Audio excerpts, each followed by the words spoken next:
किशोर दा का ये नायाब गाना फिल्म में जबरदस्ती डाला गया था, जबकि पहले से ही रफ़ी साहब के दो नायाब गाने इस फिल्म के लिए रिकॉर्ड हो चुके थे।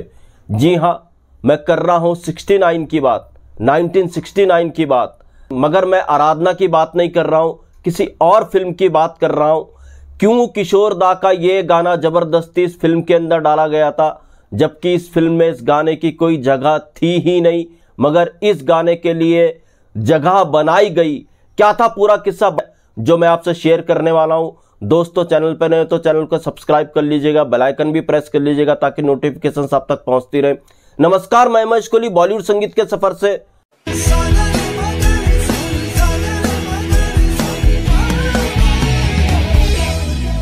मैं जिस गाने की बात कर रहा हूं, जिस गाने का किस्सा आपको बताने जा रहा हूं, इसके संगीतकार थे लक्ष्मीकांत प्यारेलाल। जी हां, अब लक्ष्मीकांत प्यारेलाल की बात आती है, सबको मालूम है लक्ष्मीकांत प्यारेलाल ने रफ़ी साहब के लिए एक से एक नायाब गाने दिए। 60s में जब लक्ष्मीकांत ने अपने कैरियर की शुरुआत की थी, शुरुआती दिन थे लक्ष्मीकांत प्यारेलाल के लिए, बतौर संगीतकार स्थापित हो रहे थे फिल्म इंडस्ट्री में, तो रफ़ी साहब ने बड़ी हेल्प की लक्ष्मीकांत प्यारेलाल की। लक्ष्मीकांत प्यारेलाल के लिए उन्होंने छैला बाबू से गाना शुरू किया, तेरे प्यार ने मुझे गम दिया, मेरे गम की उम्र दराज हो। उसके बाद रफ़ी साहब ने 60s में लक्ष्मीकांत प्यारेलाल के लिए एक से एक नायाब गाने दिए। पारस मणि में लक्ष्मीकांत प्यारेलाल के लिए रफ़ी साहब ने आवाज दी, दोस्ती में लक्ष्मीकांत प्यारेलाल के लिए रफ़ी साहब ने आवाज दी, और दोस्ती के गानों के लिए लक्ष्मीकांत प्यारेलाल को पहला बेस्ट म्यूजिक डायरेक्टर के लिए फिल्म फेयर अवार्ड मिला। यह अपने आप में कमाल की बात थी, और इसके पीछे हाथ था रफ़ी साहब का, यह सबको मालूम है। चाहूंगा मैं तुझे। लक्ष्मीकांत प्यारेलाल रफ़ी साहब से गवाए जा रहे थे 60s में, आए दिन बहार के हो, आया सावन झूम के हो, जीने की राह हो, आने से उसके आए। एक से एक नायाब गाने रफ़ी साहब ने लक्ष्मीकांत प्यारेलाल के लिए दिए, और लक्ष्मीकांत प्यारेलाल ने एक से एक नायाब धुने रफ़ी साहब के लिए बनाई। यहां पर किसी और सिंगर का स्कोप ज्यादा नजर नहीं आ रहा था, मगर जैसा मैंने कहा, मैं 69 की बात कर रहा हूं। जी हां, 69 में जब आराधना के गानों पर काम चल रहा था, आराधना में राजेश खन्ना साहब थे, राजेश खन्ना साहब काम कर रहे थे, आराधना में संगीत दे रहे थे एच.डी. बर्मन। तो राजेश खन्ना के लिए तय हो चुका था किशोर कुमार की आवाज का इस्तेमाल किया जाएगा। जब आराधना के गानों पर काम हो रहा था, तो दूसरी तरफ एक और फिल्म के गानों पर काम हो रहा था, बल्कि काम हो चुका था। ये फिल्म थी दो रास्ते, ये रेशमी जुल्फें, जिसमें राजेश खन्ना ही थे। दो रास्ते के म्यूजिक डायरेक्टर थे लक्ष्मीकांत प्यारेलाल।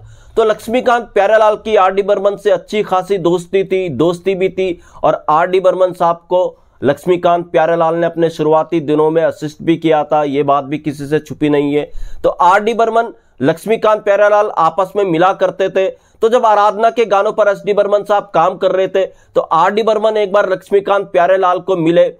आर.डी. बर्मन ने लक्ष्मीकांत प्यारेलाल को बताया कि उनके पिता यानी एच.डी. बर्मन राजेश खन्ना साहब पर किशोर कुमार साहब की आवाज का इस्तेमाल करने जा रहे हैं, और यह पहली बार होगा जब किशोर कुमार अपने या देवानंद से अलग किसी और के लिए प्लेबैक करेंगे, वो है राजेश खन्ना। अब लक्ष्मीकांत प्यारेलाल को ये आइडिया बड़ा अच्छा लगा। उन्होंने कहा, ये अजीब तरह का एक्सपेरिमेंट है, क्यों ना वो भी एक ऐसा ही एक्सपेरिमेंट करे, क्योंकि दो रास्ते में भी राजेश खन्ना ही थे। दो रास्ते के डायरेक्टर थे राज खोसला। अब राज खोसला रफ़ी साहब के बड़े मुरीद थे। दो रास्ते के लगभग गाने रिकॉर्ड हो चुके थे। रफ़ी साहब के दो नायाब गाने, छुप गए सारे नजारे, ये युगल गीत था। छुप गए सारे नजारे, क्या बात। दूसरा गाना ये रेशमी जुल्फें, आज भी इन गानों का जवाब नहीं है। ये सब रिकॉर्ड हो चुके थे, मगर इसमें जब लक्ष्मीकांत प्यारेलाल ने सोचा क्यों ना वो एक्सपेरिमेंट करेंगे, जिस तरह से सचिन दा कर रहे हैं राजेश खन्ना साहब पर किशोर कुमार की आवाज लाकर, उन्होंने भी सोचा वो भी राजेश खन्ना साहब पर किशोर दा की आवाज को लाएंगे। तो लक्ष्मीकांत प्यारेलाल ने जबरदस्ती गाना लिखवाया, खिजा के फूल पे आती कभी बहार नहीं। और इस गाने के लिए फिर उन्होंने सिचुएशन निकाली कि राजेश खन्ना साहब पर इस गाने को पिक्चराइज किया जाए। किशोर दा से इस गाने को उन्होंने रिकॉर्ड कराया। किशोर दा ने इस गाने में राजेश खन्ना के लिए प्लेबैक दिया लक्ष्मीकांत प्यारेलाल के म्यूजिक डायरेक्शन में, के फूल पे।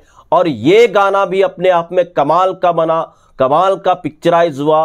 आराधना के 2 महीने बाद दो रास्ते सिनेमा घरों में लगी थी। दो रास्ते ने भी धमाल मचाया, कमाल मचाया, और इस तरीके से बतौर प्लेबैक सिंगर किशोर कुमार साहब दोबारा इस्टेब्लिश हुए और 70s में फिर एक से एक नायाब गाने किशोर दा ने दिए।